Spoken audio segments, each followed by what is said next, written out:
Jadolo Ezekiel Odero mayande ne otudi gi ketho 10 moting'o nek mag dhano magalamoro e bungu ma Shakahola. Gikone koro nowe thuolo gi doho ma Shanzu Mombasa.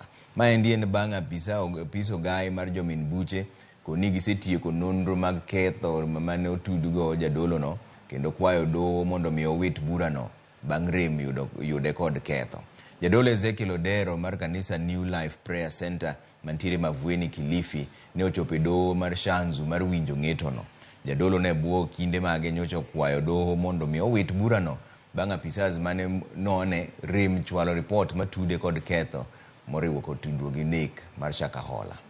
The respondent, Ezekiel Odero, and the discharge in respect of the respondents, the orders made on the 2nd of May 2023 and the subsequent ones made on the 4th of May 2023. The cash bail of 1.5 billion that was released, that was deposited rather, to be released to the depositor. And this file is now closed. The information that was conceived wakati ambapo nashikwa was wrong, kwamba nimehusika. Serikali imefanya uchunguzi, wamedhibitisha sijahusika. Sio mimi nimewawekelea wao. Kwa hivyo I'm not angry with anybody. Hakuna mtu amenikosea.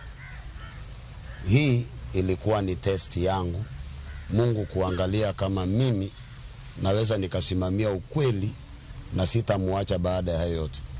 A thing that should have been confirmed within one day, just by going to visit the premises of the church and to sort that issue, has taken 6 months. And I'm appealing to the Attorney General, the Registrar of Societies, that you have now seen where you are putting your strength, that the criminal arm is investigating Pastor. There is no criminal investigations on Pastor Ezekiel Odero. Nonro mane otim gi kar timo nonro pacho kae miluongo ni